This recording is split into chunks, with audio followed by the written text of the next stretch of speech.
we are doing my sheet pan pierogies with roasted vegetable and pancetta brown butter. I'm very excited. It's like fancy pierogies because we're using pancetta, so like kind of Italian. Poland and Italy. Together at last, we've got it. Okay, so we're gonna get started on the vegetables. This is a sheet pan dinner, so everything pretty much goes onto the sheet pan and cooks up in the oven. Really, really tasty and wonderful. So for the veg, I wanted to go with some hearty deliciousness. So the first thing you need is about 3-ish handfuls, good handfuls of Brussels sprouts. Now I've trimmed and halved some, but basically when you're working with Brussels sprouts, you just wanna get off that kind of woody end.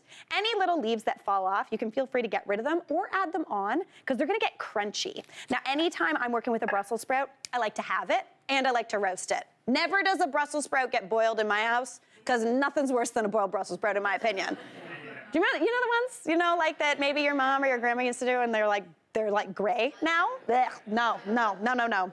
If you've never had a roasted Brussels sprout, oh my gosh, they get sweet, they get tender, they are so delicious. The ultimate Brussels sprout in my opinion though, deep fried Brussels sprout, but we're not doing that this week because I'm not gonna ask you to deep fry on a Monday, don't worry. All right. So I'm just trimming those and just getting them halved. If you want, you could also cut these in quarters. Again, you wanna expose those nice little leaves on the inside because they're gonna sweeten up, get golden brown and absolutely delicious. Now, in addition to that, I also wanna add some onion on there because I always love onion into my roasted vegetables. So I've got one that I've already wedged up. You want 2 red onions here. If you only had a yellow onion, honestly, you could use that. Red onions add a little bit more color, a little bit more of a like kind of a spicy flavor, which I really, really like. And you just wanna cut it into thin wedges because this is gonna roast up relatively quickly. All right, that's looking great. Now I'm gonna pop these onions into a big bowl right over here, along with the other one that I chopped up earlier. And then into there, I'm also going in with those Brussels sprouts. This is perfect. Now, if you wanted to, you could swap out these Brussels sprouts for other cabbage if you're feeling it. You could also do carrots would be really delicious. Any sort of hearty vegetable that can take a good roast in the oven is gonna be a total dream. Now, I also wanna add in some delicious kind of aromatics into there. So I've got 4 cloves of garlic here, and these have their peels on, because I want this garlic to roast up almost like roasted garlic, where it turns almost into like garlic butter without the butter. Very, very good. So I'm gonna add that in. That's gonna perfume all of those vegetables, but also give you those nice little roasted creamy bits to use later. Now I'm gonna go in with 2 sprigs of fresh sage. I just go in whole. I'm not gonna chop them up. They're just gonna get all that flavor in. Then I'm gonna add on some olive oil. Now you want about 2 tablespoons, so I'm just gonna take the lid off. And as you can see, that's a generous 2 tablespoons. That's a Mary Berg measurement of 2 tablespoons. 2 tablespoons will work, but obviously more is better, so, you know, you do you. Give that a bit of a toss, and then I wanna season that well with some salt as well as a little bit of pepper. Now, if you wanted to here, you could add on any other spice you're feeling. Smoked paprika would be really nice. A little bit of cumin would be delicious. But we're keeping things breezy today. Again, with that grocery list, with this meal plan, I've given you everything you need to make these meals, but to make them your own, feel free to go into your pantry, into your spice cupboard, find stuff that you like and toss it on there. Let's give that a nice mix. You can smell that sage as it gets tossed around. All right, now I'm gonna transfer these veg onto a sheet pan, and I wanna leave some of that oil, any of that residual oil, in that pan, because I'm actually gonna use that a little bit later. Now spread that out into a nice even layer. Already that looks beautiful and delicious. And that needs to go into a 400-degree oven because we want these to roast nice and hot for about 15 minutes. That's just gonna start it. Also, there was a Brussels sprout in that oven. Nobody saw it, don't worry.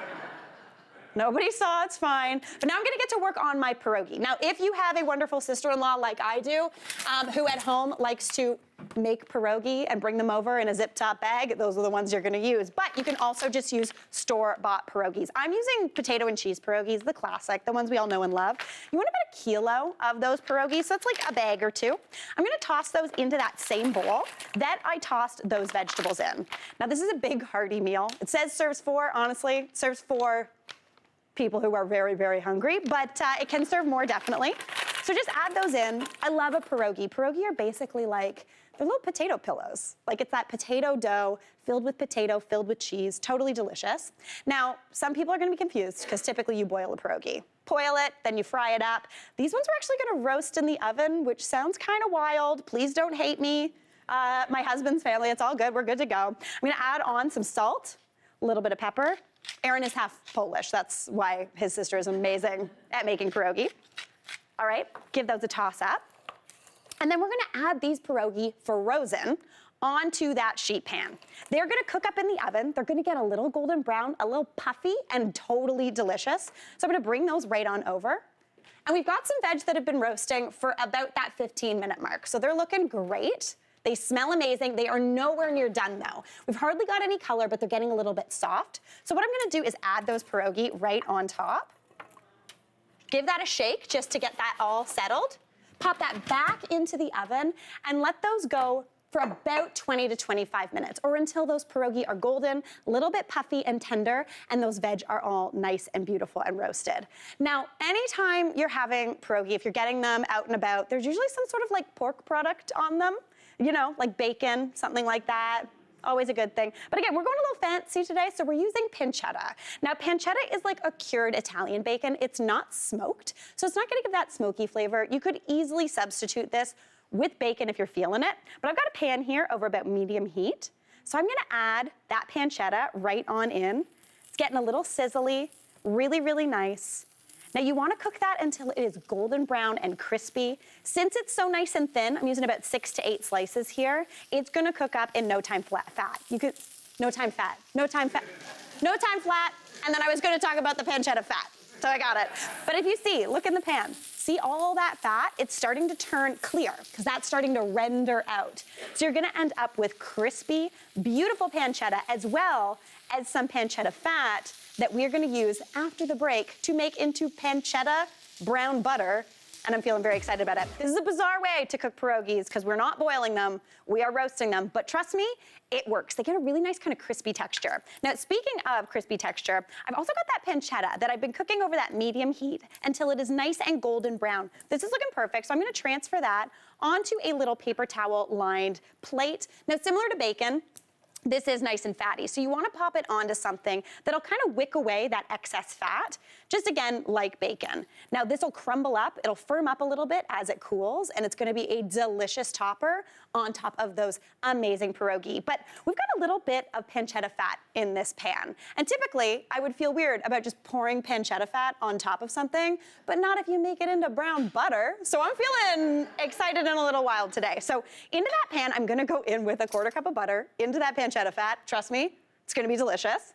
So I'm going in with a 1/4 cup of unsalted butter right on into that pan. And I just want that to melt down and start to brown. Now, what happens when you're browning butter is you're actually toasting the milk solids that are in that butter. If you were to clarify butter or use something like ghee, there are no milk solids in it, so you're never gonna get that toasty flavor. But this, all those little bits of like the cream that's still left in there, go nice and golden brown and taste so nutty and so delicious. It's gonna be absolutely amazing. So keep your nose on that, because brown butter definitely smells nutty when it's done. It also gets a little bit quieter. So while that does its thing, I'm gonna go grab my veg and those pierogies, because they are good to go. Now remember those little, oh my gosh, these look so good. Remember those little garlic cloves that we did earlier? Like, look at these. They're crispy, they're beautiful. I'm feeling very, very excited about it. All right. Now, I'm very pumped about this. It's gonna be delish. Those little pierogi are like puffy. They're a little crunchy, which I really like. It gives a little bit of a different texture, way quicker and easier than boiling, so what a delight.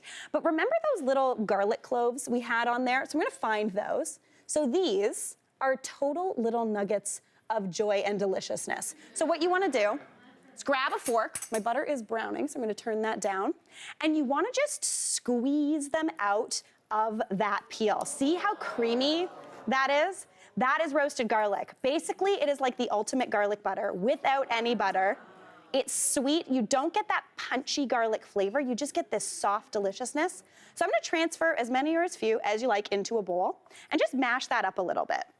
Give it a little bit of a mash, and that's gonna make a delicious kind of sauce. Now, don't forget about that little root end. We're gonna get rid of him because he's a little tough. But give that a smush.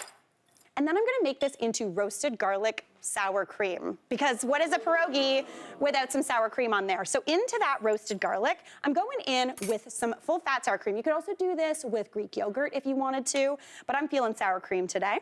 So just go in with as much or as little as you'd like. And then I'm just gonna season that up. I'm gonna add in a little bit of lemon zest and lemon juice. My butter is almost brown, so I'm going as quick as I can. Just about half of a lemon, zested and juiced, is gonna give you a really nice kind of light, bright flavor that's gonna play off that garlic really, really beautifully. And if you are using lemon and you do not use the zest, you're just throwing money away, and I don't like that, especially during meal plan week.